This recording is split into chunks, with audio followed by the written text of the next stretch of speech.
ये चलिए 2-3 बातें हम आपको बता देते हैं। ये आपका इलेक्ट्रिकल का एक तरीके का टेस्ट है, पहली बात तो ये। दूसरी बात ये है कि ये जो टेस्ट है आईटीआई, डिप्लोमा और बीटेक तीनों के लिए है, तीनों अपने आप को चेक कर सकते हैं। तीसरी बात क्या है, ये प्रीवियस ईयर का जो पेपर है उसके क्वेश्चन है। अच्छा, प्रीवियस ईयर में भी किसका, ये राजस्थान है, राजस्थान में डिप्लोमा का जो जेई वाला पेपर था उसमें ये क्वेश्चन आए हुए हैं, बिल्कुल हल्के हल्के हैं, सबके लिए महत्वपूर्ण है, एज ए टेस्ट आप दीजिए। अब चलते हैं क्वेश्चन है, ये देखो आपके सामने कुछ क्वेश्चन सिंपल लिए हैं, कुछ हार्ड लिए हैं। अब देखो ये क्वेश्चन आपके सामने आ गया है। क्वेश्चन क्या है कि इंडक्टिव कोयल है ऑफ 10 हेनरी, मतलब एक कोयल है जिसका इंडक्टेंस 10 हेनरी है और वो कोयल डेवलप कर रही है voltage 50 voltage. What should be the rate of change of current in the coil, coil में जो करंट चेंज हो रही है उसकी रेट क्या है, ये क्वेश्चन है। इस तरीके की एक कोयल है, ये कोयल हो गई, ठीक। इसका इंडक्टेंस कितना है, 10 हेनरी है। ये कोयल कितने वोल्टेज डेवलप कर रही है, 50 वोल्ट। इसमें करंट फ्लो हो रही है, तो ये जो इसमें करंट फ्लो हो रही है वो करंट की रेट होने, मतलब चेंज होने की रेट क्या है, ये क्वेश्चन है। तो देखिए चलो चलते हैं इसके सॉल्यूशन की तरफ चलते हैं। तो दो वैल्यू दे रखी है इसमें, तो देखिए सबसे पहले क्वेश्चन में गिवन क्या है, तो क्वेश्चन में ये दो बातें दे रखी हैं कि भाई इंडक्टेंस जो है वो आपका कितना है, 10 हेनरी है, 10 हेनरी तो इंडक्टेंस है, और कोयल का वोल्टेज कितना है, 50 वोल्ट है, ठीक है, अच्छी बात है। अब बात है चाहते क्या है, यानी क्वेश्चन क्या है, क्वेश्चन ये कहता है कि D I by D T क्या है, यानी करंट के चेंज होने की रेट क्या है। आपको आता है, बहुत अच्छी बात है, मैंने सिंपल क्वेश्चन ही लिया है पहले। अब देखो, अब सॉल्यूशन में अगर हम चलेंगे तो सबसे पहले तो हमको ये फॉर्मूला पता होना चाहिए कि जो है वोल्टेज का फॉर्मूला है इंडक्टेंस के केस में वो होता है L D I by D T. ये हमें बिल्कुल क्लियर होना चाहिए कि L D I by D T होता है, ये हमें बिल्कुल साफ पता होना चाहिए कि कोई भी कोयल है, और अगर कोयल की हम बात करें, जैसे हमने ये कोयल ली है, तो इस कोयल का ये इंडक्टेंस है, यहाँ पर वोल्टेज वी एल है, और इधर से जाने वाली current D I by D T है। तो देखो एकदम बढ़िया, अगर हम बात करें तो सबसे पहली बात है इंडक्टेंस का जो वोल्टेज है यानी कोयल का, वो कितना दे रखा है, 50 वोल्ट। इंडक्टेंस कितना दे रखा है, 10 हेनरी। तो 10 से 50 कितनी बार कटेगा, 5 बार। तो बिल्कुल आसान है, यानी कि आपका जो D I by D T है वो हो गया 5 ampere per second, 5 ampere per second. एकदम आसानी से आपने क्वेश्चन सोल्व किया है, कोई टफ वाली बात नहीं है। तो इस क्वेश्चन का जो आंसर है वो आपका क्या हो जाएगा, यानी कि 5 ampere per second, 5 ampere per second, यानी कि आंसर ए होगा। ठीक है, आपको एक क्वेश्चन आता है, बहुत बढ़िया। नेक्स्ट क्वेश्चन पे चलते हैं। तुमने इतना सिंपल क्वेश्चन क्यों ले लिया, तुमने इतना सिंपल क्वेश्चन ऐसे ले लिया, तुमको ज़्यादा हार्ड पढ़ने का है, गेट के क्वेश्चन कर लीजिए और एकदम टफ टफ सोल्व कर लीजिए, अगर उनसे सिलेक्शन हो जाए तो। ये पिछले साल का पेपर है, तो वो तो उन्होंने ही बनाया है, तो सिंपल और हार्ड दोनों तरह के क्वेश्चन होंगे। चलिए अब चलते हैं हम नेक्स्ट क्वेश्चन पर। अब चलिए, ये क्वेश्चन है काफ़ी लेंथी, इसका सॉल्यूशन है, चलिए आराम से पढ़ लीजिए और फिर इसका आंसर बताइए। एज ए टेस्ट है ये, आपको डायरेक्ट आता है बहुत अच्छी बात है, नहीं आता कोशिश करो, टाइम मिल रहा है आपको। अब देखते हैं क्वेश्चन क्या है। क्वेश्चन ये है कि एक जनरेटिंग स्टेशन है, ठीक। जनरेटिंग स्टेशन पर जो मैक्सिमम लोड आता है या मैक्सिमम डिमांड आती है वो 30 मेगावाट है। जनरेटिंग स्टेशन का लोड फैक्टर है वो 60% है। प्लांट का कैपेसिटी फैक्टर है वो 50% है। रिजर्व कैपेसिटी पूछ रहा है प्लांट की, रिजर्व कैपेसिटी। तो हम आपको बताते हैं कि ये रिजर्व कैपेसिटी क्या है। पहली बात तो दे क्या रखा है, ये दे रखा है 30 मेगावाट, ये मैक्सिमम डिमांड है। कोई भी प्लांट है उस पर कभी 10, कभी 20, कभी 40, कभी 50, तो 60, ऐसे इस तरह से। तो इसमें जो जनरेटिंग स्टेशन पर मैक्सिमम जो आ सकता है डिमांड वो 30 मेगावाट की आ सकती है। लोड फैक्टर कितना दे रखा है, 60। कैपेसिटी फैक्टर कितना दे रखा है, 50। अब कहता है कि रिजर्व कैपेसिटी बताइए। तो पहले मैं आपको देसी एग्जाम्पल दे करके बताऊंगा कि रिजर्व कैपेसिटी क्या होती है। फॉर एग्जाम्पल, मान लो अपनी सिस्टर की शादी है और अपन को पता है कि अपने ज़्यादा से ज़्यादा अगर कैंडिडेट आएंगे ना, यानी कि प्रोग्राम के लिए, तो वो मान लो 300 लोग आएंगे। ये अपन ने मान लिया कि मैक्सिमम जो लोग आते हैं वो 300 आ सकते हैं। तो अपन जो खाना बनवाएंगे इससे ज़्यादा लोगों की बनवाएंगे, मान लो 350।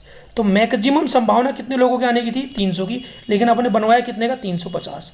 तो ये जो 50 है ना वो रिजर्व है, रिजर्व यानी कि आरक्षित, रिजर्व कैपेसिटी।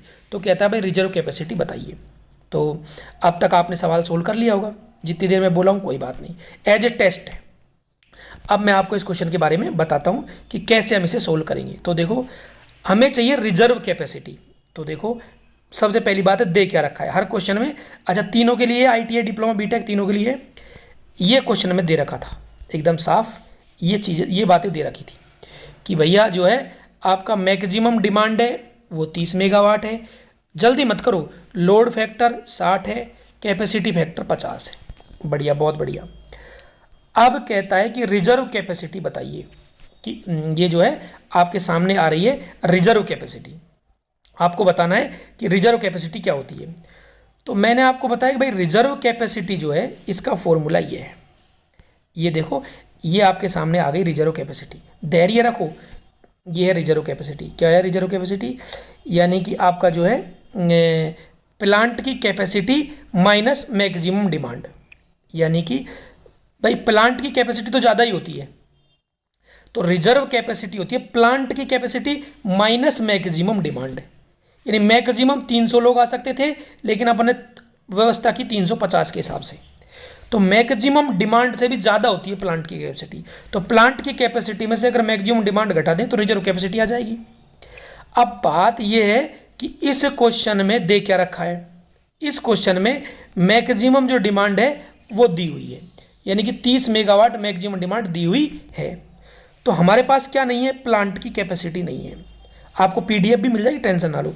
तो सबसे पहले हमें प्लांट की कैपेसिटी पता करनी चाहिए। अच्छा, प्लांट की कैपेसिटी तो हमारे पास नहीं है, पर प्लांट का कैपेसिटी फैक्टर हमारे पास है। तो देखो एक नया फॉर्मूला हम लेकर आ गए, प्लांट का कैपेसिटी फैक्टर आपके सामने एकदम बढ़िया। नहीं समझ में आ रहा क्या चल रहा है भैया? समझना पड़ेगा, और कोई सोल्यूशन नहीं है। नौकरी बट नहीं रही है, नौकरी छीननी पड़ेगी। छीननी पड़ेगी मतलब मेहनत करके लेनी पड़ेगी। अब देखो ये प्लांट का कैपेसिटी फैक्टर। तो प्लांट का कैपेसिटी फैक्टर में ऊपर तो आता है एवरेज लोड और नीचे आता है प्लांट की कैपेसिटी। अब मेरे पास प्लांट का कैपेसिटी फैक्टर है, ना तो मेरे पास एवरेज लोड है और ना ही प्लांट की कैपेसिटी है। ना ही मेरे पास में प्लांट की कैपेसिटी है और ना ही मेरे पास में एवरेज लोड है। अब देखो, अब बात यह है कि प्लांट का कैपेसिटी फैक्टर तो मेरे पास है, ना एवरेज लोड मेरे पास है, ना प्लांट की कैपेसिटी मेरे पास है। भाई प्लांट की कैपेसिटी फैक्टर तो है, लेकिन ना तो एवरेज लोड मेरे पास है, ना ही प्लांट की कैपेसिटी मेरे पास है। तो अब पहले तो प्लांट की कैपेसिटी नहीं थी, अब हमें पता चला कि हमारे पास में एवरेज लोड भी नहीं है, लेकिन हमें दे रखा था लोड फैक्टर। तो अब हम चलते हैं लोड फैक्टर की ओर। तो देखो ये है लोड फैक्टर, ये आपका जो दिख रहा है आपको सामने, ये लोड फैक्टर है। अब देखो अगर मैं लोड फैक्टर की बात करूं तो आपको पता है लोड फैक्टर होता है एवरेज लोड और मैक्सिमम लोड। अब मेरे पास लोड फैक्टर भी है, मेरे पास मैक्सिमम लोड भी है, क्या नहीं है? Average load. तो यहां से मेरा क्या निकल कर आ जाएगा? Average load. तो देखो घबराइए मत, आराम से स्टेप टू स्टेप बता रहा हूं, बाद में PDF भी मिल जाएगी। देखो ये धैर्य तो रखना पड़ेगा। लोड फैक्टर कितना है? 0.6। मैक्सिमम लोड कितना है? 30। तो एवरेज लोड कितना हो जाएगा? 30 × 6 यानी 18 मेगावाट। यानी कि यहाँ से एकदम साफ साफ मेरा जो एवरेज लोड है वो निकल कर कितना आ गया? 18 मेगावाट। यस यस, यानी कि एवरेज लोड मेरे पास में 18 मेगावाट आ गया। अब एवरेज लोड मेरे पास 18 मेगावाट आ गया। तो देखो आपको इससे पहले हमने बताया था अगर एवरेज लोड, अब देखो यस, अब इसमें हम देख रहे हैं कि एवरेज लोड आ गया मेरे पास में और प्लांट का कैपेसिटी फैक्टर तो है ही, तो यहाँ से प्लांट की कैपेसिटी निकल जाएगी। भाई प्लांट का कैपेसिटी फैक्टर कितना है? 0.5। प्लांट की कैपेसिटी नहीं पता, लेकिन ये क्या नाम है? एवरेज लोड हमें पता चल गया है। चलिए ठीक है, तो आगे देखिए। अब देखो प्लांट का जो प्लांट है, प्लांट का जो कैपेसिटी फैक्टर है वो कितना है? 0.5। अच्छा, एवरेज लोड कितना है? 18। तो प्लांट की कैपेसिटी यहाँ से आ जाएगी। कितनी आ जाएगी प्लांट कैपेसिटी? देखो ये देखिए भाई 0.5 हो गया। अच्छा ये प्लांट की कैपेसिटी इधर ले आए, 0.5 नीचे आ गया, तो आपका पॉइंट हटा करके 0, 180/5 मतलब 36 मेगावाट। यानी कि आपकी प्लांट की कैपेसिटी जो है वो आ गई है 36 मेगावाट। ये प्लांट की कैपेसिटी है। अब प्लांट की कैपेसिटी आपके पास में आ गई, तो आपको पता है रिजर्व कैपेसिटी क्या होती है? Plant capacity minus maximum demand. यानी कि प्लांट की कैपेसिटी माइनस मैक्सिमम डिमांड, तो 36 में से 30 गया तो कितना होगा? 6 मेगावाट। यानी कि आपका आंसर आएगा 6 मेगावाट। ये आपका है 6 मेगावाट, यानी आंसर क्या आएगा? सी आएगा। अब कुछ लोग के भाई टाइम तो देखो समझ समझ के चलना पड़ेगा, ऐसे तो कैसे उठ तो कैसे चले जाएं। ये देखो ये है, तो 6 मेगावाट इसका आंसर आएगा सी। अब एक बार हम इसका डिटेल सॉल्यूशन आपको एक साथ दिखा देते हैं।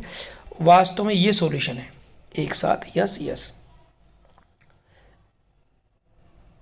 ये एक साथ सॉल्यूशन आपको दिख गया होगा भाई। रिजर्व कैपेसिटी होती है plant capacity minus maximum demand. Plant का कैपेसिटी फैक्टर होता है एवरेज बटे प्लांट कैपेसिटी। दोनों फॉर्मूला लगा के सवाल हो गया। 36 मेगावाट आया है। अब नेक्स्ट क्वेश्चन पे चलते हैं। देखो ये आपके सामने एकदम, ये थोड़ा बड़ा क्वेश्चन था तो ये बिल्कुल छोटा क्वेश्चन ले लिया है। बताइए आंसर क्या होगा? एकदम बढ़िया आंसर बताइए, कोई जल्दीबाजी नहीं है। एक क्वेश्चन टफ, एक क्वेश्चन आसान लिया है। ये सिंपल क्वेश्चन है, बताओ आंसर क्या होगा? भाई क्वेश्चन ये है कि मैक्सिमम स्पीड बतानी है आपको, जो है सिंक्रोनस आपकी मशीन की, कि भाई सिंक्रोनस मशीन है उसकी मैक्सिमम स्पीड क्या होगी। तो देखो चलते हैं देखते हैं क्या बात है। ये इसका सॉल्यूशन है। ये केवल आईटीआई या डिप्लोमा के लिए, बीटेक से इसका कोई संबंध नहीं है। देखो तुम भी जानते हो कि भाई सिंक्रोनस स्पीड होती है 120 F/P। मुझे चाहिए मैक्सिमम स्पीड, स्पीड नहीं मैक्सिमम स्पीड चाहिए। 120 के स्थान पर तो 120 है। फ्रीक्वेंसी मैंने मान ली 50 हर्ट्ज, इंडिया में कांस्टेंट है, तो इन दोनों को मल्टीप्लाई करेंगे तो 6000 आ गया। ठीक है, तो बात ये है कि ये वाला केस है, ये देखिए आप एकदम अच्छे से, ये वाला केस है। ये देखो मैं बात कर रहा हूँ सीधा जो है पोल की। तो देखो भाई पोल और स्पीड इन्वर्सनली प्रोपोर्शनल है, तो सबसे पहले ये पोल मैंने 6 मान लिया, तो जब 6 का भाग देंगे तो स्पीड आ जाएगी 1000। फिर मैंने पोल मान लिया 4, तो 4 का भाग देंगे तो 1500 आ जाएगी। फिर 2 मान लिए, 2 का भाग देंगे तो 3000 आ जाएगी। 1 का भाग देंगे तो 6000 और 0 का भाग देंगे तो अनंत। ये वाली बात है। लेकिन तुम्हें पता है पोल 1 हो ही नहीं सकता, 0 पोल हो ही नहीं सकता, ये दोनों बात खत्म हो गई।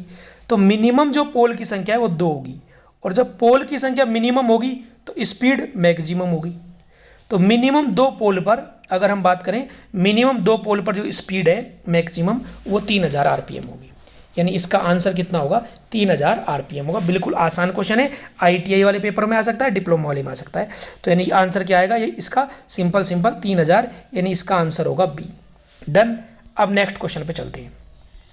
ये क्वेश्चन कौन सा है? ये वाला क्वेश्चन है, एकदम बढ़िया। देखिए ये हल्का सा टफ है, ज़्यादा टफ नहीं है, हल्का सा। चलिए पढ़ो और आंसर बताइए। भाई धैर्य, आराम से, शांति से। कहता है क्वेश्चन क्या है? क्वेश्चन ये कह रहा है कि भाई आपका डेली एनर्जी जो प्रोड्यूस हो रही है थर्मल पावर स्टेशन में वो 720 मेगावाट आवर है। मतलब एक थर्मल प्लांट है, कोयला वाला प्लांट है। इसमें जो एनर्जी पैदा हो रही है, कब पैदा हो रही है? डेली, वो 720 मेगावाट आवर है। मतलब कोयला वाला प्लांट है, और कोयला वाले प्लांट में जो डेली बिजली बन रही है वो कितनी है? 720 मेगावाट आवर है। अच्छी बात है। दूसरी बात ये है कि लोड फैक्टर जो है वो 0.6 है, ये भी अच्छी बात है। तो कहता है मैक्सिमम डिमांड बताओ क्या होगा। मैक्सिमम डिमांड आपसे पूछ रहा है, आप बता दीजिए फटाफट कि क्या होगा आंसर। एकदम पेन कॉपी लेके बैठी, एज टेस्ट की तरह है ये। और आईटीआई वाले पेपर में थोड़ा सा डिप्लोमा लेवल का आता है, डिप्लोमा में बीटेक का आता है, और बीटेक में तो बहुत ऊपर से भी आ जाता है। तो बात है मैक्सिमम डिमांड आपको ज्ञात करनी है इस क्वेश्चन में। सीधी सीधी बात ये है, मैक्सिमम डिमांड ज्ञात करनी है। तो चलो चलते हैं एकदम बढ़िया टेस्ट की तरह। देखो पहले ये देखो, ये सबसे पहली बात है, क्वेश्चन में दे क्या रखा है? क्वेश्चन में दे रखा है कि भाई डेली यानी कि अगर डेली जो एनर्जी प्रोड्यूस हो रही है वो 720 मेगावाट ओवर है। ठीक बात है। लोड फैक्टर 0.6 है। तो मैं एक साथ सॉल्यूशन दिखाऊं तो ज़्यादा अच्छा है। तो मैक्सिमम डिमांड पूछ रहा है कि मैक्सिमम डिमांड बताइए क्या होगी। आराम से सोच सोच के चलो, जल्दी नहीं। अब देखो, तुम्हें पता है कि लोड फैक्टर क्या होता है। लोड फैक्टर होता है average load upon maximum load. लेकिन विषय ये है average load upon maximum load. लेकिन समस्या ये है कि इसमें आपका मैक्सिमम लोड जो है वो तो ज्ञात ही करना है, मैक्सिमम लोड तो ज्ञात ही करना है। एवरेज लोड है नहीं, एवरेज लोड है नहीं। हाँ, लोड फैक्टर दे रखा है। देखो, लोड फैक्टर दे रखा है, मैक्सिमम डिमांड ज्ञात करनी है, तो हमें कैसे भी करके पहले एवरेज लोड निकालना है कि एवरेज लोड क्या है। तो देखो, अगर मैं एवरेज लोड की बात करूं तो ये एवरेज लोड का फॉर्मूला है, ये आपको जो दिख रहा है भाई। डेली एवरेज लोड क्या होगा, ये देखो, डेली जो है एवरेज लोड क्या होगा। तो तुम्हें पता है एक दिन में कितने घंटे, 24, तो 24 से डिवाइड कर दिया। और डेली एनर्जी पैदा कितनी हो रही है, वो ऊपर में है। तो एवरेज लोड है डेली एनर्जी प्रोड्यूस अपॉन 24। अच्छी बात है। तो देखो नेक्स्ट, डेली एनर्जी कितनी प्रोड्यूस हो रही है, 720। दिन कितने, 24 ओवर। ओवर से ओवर कैंसिल, ये कितना हो जाएगा, 30, यानी कि 30 मेगावाट। ये आंसर नहीं है, ये आपका एवरेज लोड है। ये आपका 30 मेगावाट है, ये आपका एवरेज लोड है। चाहता क्या था ये, मैक्सिमम लोड। ये देखो, चाहता था ये मैक्सिमम लोड। तो देखो, अगर हम बात करें मैक्सिमम लोड की तो लोड फैक्टर आपका कितना है, 0.6। एवरेज लोड कितना होगा, 30। तो अब हम क्या ज्ञात कर लेंगे, मैक्सिमम डिमांड। तो देखो, ये आपकी मैक्सिमम डिमांड आ गई। लोड फैक्टर 0.6 हो गया और 30 केवल मैक्सिमम डिमांड, तो 0.6 से डिवाइड कर दिया तो कितना आ गया, 50 मेगावाट आ गया। बिल्कुल आसान है, कोई टफ बात नहीं है। यस, बिल्कुल आसान आपके सामने है, एकदम आपको समझ में आ गया। ये आपका है और इसका आंसर आएगा 50 मेगावाट, यानी कि इसका आंसर आ जाएगा आपका डी। डी इसका आंसर आ जाएगा, इसके बाद में डी इसका आंसर। अब नेक्स्ट क्वेश्चन, एकदम बताइए कि इसका आंसर क्या होगा। ये क्वेश्चन आईटीआई वालों के लिए नहीं है, डिप्लोमा और बीटेक वालों के लिए है। अच्छा क्वेश्चन है, क्वेश्चन बहुत ज़ोरदार है, एकदम बढ़िया है। बताइए, जो इंजीनियरिंग सर्विस का जो पेपर है उसमें भी ये क्वेश्चन आया हुआ है, और जो गेट इंजीनियरिंग मेडिज वाली बुक है उसका पहला ही क्वेश्चन है ये, जो भी टॉपिक है उसमें। तो ये क्वेश्चन है, आईटीआई वालों के लिए नहीं है, डिप्लोमा और बीटेक के लिए एज ए टेस्ट है। बताओ आंसर क्या होगा। ये ट्रांसमिशन लाइन का क्वेश्चन है, एकदम अच्छे से। तो बताइए आंसर क्या होगा, कि भाई ये आंसर होगा। तो देखो, इस क्वेश्चन, ये ट्रांसमिशन लाइन का ABCD पैरामीटर वाला क्वेश्चन है। तो बताइए क्वेश्चन क्या होगा। यस यस, इस क्वेश्चन में ये कह रखा है कि ए और जो डी है उसकी वैल्यू 0.8 है और एंगल 1 डिग्री है। सी की वैल्यू जो है 0.002 है और एंगल 90.4 है। बी की वैल्यू भी दे रखी है। सेंडिंग एंड वोल्टेज, यानी कि ट्रांसमिशन लाइन का एक होता है सेंडिंग एंड, एक होता है रिसीविंग एंड। तो सेंडिंग एंड वाला जो वोल्टेज, ये जो आपका वोल्टेज है, सेंडिंग एंड वोल्टेज है वो आपका 400 किलो वोल्टेज है। तो कहता है रिसीविंग एंड वोल्टेज बताओ क्या होगा। क्वेश्चन ये है, देखो, एक है सेंडिंग एंड और एक है रिसीविंग एंड। कहता है वोल्टेज कितना रिसीव होगा ये बताओ। लेकिन इसने एक बहुत ही महत्वपूर्ण बात इस क्वेश्चन में कह दी है, जो इस क्वेश्चन को आसान भी बनाती है। वो ये है कि रिसीविंग एंड वोल्टेज आपको कब बताना है, अंडर नो लोड कंडीशन। ये इसने क्वेश्चन में सबसे बड़ी हिंट दी है।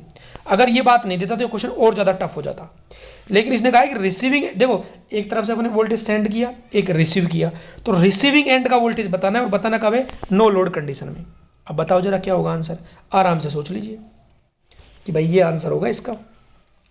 चलिए तब हम आपको इसका सोल्यूशन बताते हैं। बढ़िया क्वेश्चन है, अच्छा क्वेश्चन है। ये क्वेश्चन एक नॉर्मल बच्चा तो हो सकता है ना भी कर पाए, डिप्लोमा और बीटेक वालों के लिए। अच्छा, सबसे पहली बात है गिवन, कि ये क्वेश्चन में दे क्या रखा है। ये देखो, इस क्वेश्चन में दे रखा है A इक्वल टू डी। देखो, मैं स्टेप बाय स्टेप बताऊंगा, एक साथ सॉल्यूशन में आपको नहीं दिखाऊंगा। A equal to D equal to 0.8 है, B की वैल्यू 170 है, C और सेंडिंग एंड वोल्टेज। चाहता क्या है, कहता है कि रिसीविंग एंड वोल्टेज बताओ, लेकिन उससे भी जो खतरनाक बात है वो कहता है नो लोड कंडीशन में। ये सबसे खतरनाक चीज़ है कि नो लोड कंडीशन में रिसीविंग एंड वोल्टेज बताइए। चलिए चलते हैं, अब चलते हैं कि क्या आएगा आंसर। देखो हम आपको स्टेप टू स्टेप बताएंगे, इस चीज़ को आप फील कर समझें।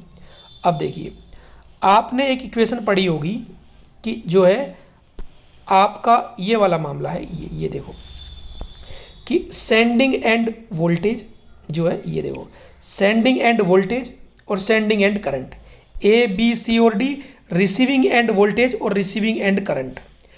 यहाँ माइनस आएगा प्लस आएगा, इस बारे में आप कमेंट में डिटेल में हमें बताएं कि यहाँ आप क्या कहना चाह रहे हो। माइनस आएगा प्लस आएगा और इस बारे में डिटेल में आप कहें। ठीक है, डन है। क्योंकि इस क्वेश्चन में तो एक दूसरी बात निकल कर आई है, वो ये है भाई, इस क्वेश्चन में इसने हमसे ये कह दिया था कि लोड ही नहीं है। इस क्वेश्चन में इसने कह दिया कि नो लोड कंडीशन, लोड ही नहीं है। तो भाई लोड ही नहीं है तो ये करंट क्या हो गई, जीरो। बात खत्म, हमारी समस्या खत्म हो गई। चलिए अच्छी बात है। तो फिर क्या हुआ, तीसरा स्टेप। अब देखो यहाँ से मैंने लिखा देखो यानी जो नेक्स्ट स्टेप है उसमें अगर मैं बताऊँ आपको, sending end voltage, sending end voltage A into V R, A into V R, E A into V R, B और आई, ये तो जीरो हो ही जाएगा। अच्छा, एक्चुअल में सेंडिंग एंड वोल्टेज दे रखा है और रिसीविंग एंड वोल्टेज मुझे ज्ञात करना है और ए की वैल्यू भी दे रखी है। बहुत बढ़िया, चलते हैं। ये देखो एक साथ दिखाता हूँ, बाद में आप परेशान हो जाएंगे। देखो जो सेंड किया है वोल्टेज ट्रांसमिशन लाइन को, वो 400 किलो वोल्टेज है, ए की वैल्यू 0.8 है। तो हमें रिसीविंग एंड जो है वोल्टेज ज्ञात करना है, तो 0.8 डिनोमिनेटर में आ जाएगा और एंगल, तो पॉइंट हटा करके कितना आ जाएगा, 0। 8 से 5 बार 500, तो ये आपका कितना हो गया, ये हो गया आपका 500। और ये आपका भाई 8 पंजो 40, 500, और ये एंगल 1 डिग्री है, नीचे प्लस है तो ऊपर जाकर क्या हो जाएगा आपका माइनस। तो 500 एंगल 1 डिग्री, 500 एंगल 1 डिग्री, ये इसका आंसर आएगा। बिल्कुल सिंपल क्वेश्चन है ये और ये, यानी कि इस क्वेश्चन का जो आंसर है ये होगा बी। एकदम सिंपल था, धैर्य रखिए भाई। ये अब चलते हैं नेक्स्ट क्वेश्चन पर, देखते हैं क्या क्वेश्चन है। वो क्वेश्चन अभी थोड़ा लेंथी सा है, तो ये क्वेश्चन हमने सिंपल लिया है। चलिए बताइए क्या होगा इसका आंसर, बढ़िया क्वेश्चन है। चलिए आराम से देख लीजिए और फिर मुझे बताइए कि भाई इसका आंसर क्या होगा। 69 जो क्वेश्चन है, एकदम बिल्कुल सिंपल क्वेश्चन है। तो जरा बताइए कि क्या है क्वेश्चन। कह रहा है सर्किट दिख रहा है, हाँ दिख रहा है। What will be the power consume in 2 ohm resistance connected across A B. ये कह रहा है, पढ़ लो और आंसर बताओ, सोल्व करो, खुद आंसर बताओ। देखो ए बी ये कहता है कि ये जो रेजिस्टेंस है ना, इसमें बताओ कितनी पावर कंज्यूम हुई, ये आपको बतानी है। क्वेश्चन सोल्व करो, तुरंत आंसर को कमेंट कर दो। तुम्हारी ईमानदारी तुम्हारे साथ है कि भाई मैंने खुद ने सारे क्वेश्चन कर लिए थे। सिंपल। अब देखो भाई ये कह रहा है कि ये जो 2 ओम का रेजिस्टेंस है, इसमें कितनी पावर कंज्यूम हुई, ये आपको बताना है। ठीक है, ओके, चलते हैं सॉल्यूशन पर। देखो सॉल्यूशन पे चलते हैं कि भाई सॉल्यूशन क्या होगा। ये देखिए, अच्छा ये आपके सामने क्वेश्चन था, एकदम बढ़िया। ये आपको दे रखा था, कह रहा है कि ये जो 2 ओम दिख रहा है ये वाला, इसमें कितनी पावर कंज्यूम हुई, ये आप हमें बता दीजिए। ठीक है, अच्छा है। तो हमने सबसे पहले क्या किया है, सबसे पहले हमने ये किया है कि अच्छा चाहता क्या था, एक मिनट नेक्स्ट देखते हैं। ये चाहता क्या है, क्वेश्चन क्या है, क्वेश्चन ये है कि ये बताओ कि ए बी ब्रांच में, ये जो ए बी ब्रांच है जो 2 ओम का रेजिस्टेंस है, इसमें पावर कितनी कंज्यूम हुई, ये क्वेश्चन था। ठीक, तो मैंने क्या किया है, सबसे पहले पावर ज्ञात करनी है तो मैंने करंट ज्ञात की कि इस ब्रांच में करंट, यस इस ब्रांच में करंट क्या है, ये मैंने ज्ञात की है। तो पहले एक बार मैंने क्या किया, इस वाले वोल्टेज सोर्स को रखा, एक बार इस वाले सोर्स को रखा। ठीक है, ये बैटरी है, ये भी शॉर्ट सर्किट होगी, ये भी शॉर्ट सर्किट होगी। देखते हैं सबसे पहला स्टेप, सबसे पहले स्टेप में मैंने क्या किया, देखो एकदम बढ़िया। देखो जल्दबाजी ना करो यार, आराम से। ये 6 वोल्ट है तो यहाँ भी 6 वोल्ट है, यहाँ 2 ओम है तो यहाँ भी 2 ओम है। केवल मैंने नया क्या किया है कि ये जो बैटरी थी यहाँ से इसको हटा करके शॉर्ट सर्किट कर दिया है। बैटरी को शॉर्ट सर्किट किया, ठीक, चलो अच्छी बात है, बैटरी शॉर्ट सर्किट कर दी है। अब देखो ये वाला सर्किट है, अब मेरा टारगेट ये है कि यहाँ पर करंट कितनी है ये मुझे पता करनी है। अब ये बैटरी तो है नहीं, केवल यही एकमात्र बैटरी बच गई, तो करंट की डायरेक्शन ऑब्वियस सी बात है यही होगी। अब देखो ये जो दोनों रेजिस्टेंस हैं ये पैरेलल में है, तो 2 और 2 का पैरेलल कितना हो गया 1, यानी कि ये एक तरह का 1 ओम का रेजिस्टेंस हो गया। चलते हैं, देखो ये नेक्स्ट स्टेप देखो, ये 6 वोल्ट की बैटरी है, अगर हम बात करें आराम से देखो कोई गड़बड़ी नहीं, ये 6 वोल्ट की बैटरी है, ये 2 ओम का रेजिस्टेंस जिसमें करंट ज्ञात करनी है, और ये दोनों का पैरेलल हो गया 1। अब ये दोनों सीरीज में हो गए तो 2 और 1 कितना हो गया 3, तो अगर 6 है इसको डिवाइड करेंगे 3 से तो कितनी एम्पियर करंट हो गई, 2 एम्पियर करंट हो गई, यानी कि 2 एम्पियर करंट फ्लो हो रही है। मतलब पीडीएफ मिल जाए, घबराने की कोई बात नहीं है। देखो सिंपल सी बात ये है कि ये जो है ये आपका ये जो 6 वोल्ट की बैटरी है उसके कारण ये वाला जो रेजिस्टेंस है उसमें करंट कितनी है 2 एम्पियर है, 2 एम्पियर है। नेक्स्ट स्टेप में मैंने क्या किया, नेक्स्ट स्टेप में ये किया, अब की बार मैंने 6 वोल्ट को हटा दिया है, ठीक है। अब जब 6 वोल्ट को हम हटा देंगे तो केवल एक बैटरी बच जाएगी ये 12 वोल्ट वाली, तो ऑब्वियस सी बात है करंट की डायरेक्शन यही होगी, करंट की डायरेक्शन यही होगी क्योंकि इसे तो हमने शॉर्ट सर्किट कर दिया है, अच्छी बात है। अब देखो सबसे पहले मैंने क्या किया कि यहाँ पर करंट पता की एक्चुअल में कि टोटल करंट कितनी है, सबसे पहले मैंने टोटल करंट पता की, तो तुम्हें पता है 2 और 2 दोनों कैसे हो गए पैरेलल में, तो इसका हो गया 1, और ये कितना है 2, तो 2 और 1 कितना हो गया 3, तो जब 12 को 3 से डिवाइड करेंगे तो कितना एम्पियर होगी 4 एम्पियर, यानी कि यहाँ पर जो करंट है वो 4 एम्पियर है। अब यार ये भी 2 ओम का है और ये भी 2 ओम का है, तो दोनों में करंट बराबर ही तो जाएगी, अगर 4 एम्पियर है तो 2 एम्पियर इधर चली गई और 2 एम्पियर इधर चली गई। तो सीधी सीधी बात ये है कि ये जो 12 वोल्ट की बैटरी है इसके कारण इधर की डायरेक्शन में जाने वाली जो करंट है वो भी कितनी है 2 एम्पियर है। क्या क्या नाटक है भाई, कैसे तुम क्या कह रहे हो भाई, दोनों पैरेलल को सोल्व किया तो 1 हो गया, 1 और 2 कितना हो गया 3, तो 12 को 3 से डिवाइड किया 4 एम्पियर, तो 2 एम्पियर इधर और 2 एम्पियर इधर। चलो ठीक है, अब बात ये है भैया कि ये जो मेरा रेजिस्टेंस था ये वाला, इस रेजिस्टेंस की अगर मैं बात करूं तो इस रेजिस्टेंस में इधर जाने वाली करंट भी 2 एम्पियर है जो कि 6 वोल्ट के कारण थी, और इधर जाने वाली करंट भी 2 एम्पियर है जो कि 12 वोल्ट करंट थी, तो इधर भी करंट 2 एम्पियर और इधर भी करंट 2 एम्पियर। तो अगर इधर वाली करंट को मैंने प्लस मान लिया तो इधर वाली करंट को माइनस मान लिया, तो करंट कितनी हो जाएगी 0 एम्पियर। तो इस रेजिस्टेंस में नेट करंट कितनी है 0 एम्पियर, अच्छी बात है। तो देखो अब तुम्हें पता है पावर कंज्यूम का फॉर्मूला क्या होता है, I²R होता है ना, I²R होता है, तो जब करंट ही 0 है तो पावर कंज्यूम भी क्या होगी 0। तो सिंपल सी बात है, ये जो क्वेश्चन है इसका आंसर आपका क्या आने वाला है, इस क्वेश्चन का आंसर आने वाला है 0 वाट। चलो नेक्स्ट क्वेश्चन पे चलते हैं, आप अपने मन से सोल्व करो और आंसर कमेंट करो, खुद के साथ ईमानदार हो तो बस फिर कोई बात ही नहीं है। अब वो क्वेश्चन थोड़ा सा टफ था, ये थोड़ा सा आसान ले लिया, और ऐसा तो है नहीं कि भाई मुझे भी पता है कौन सा क्वेश्चन टफ है कौन सा महा टफ है। ये चलिए बताओ तो इसका आंसर क्या होगा।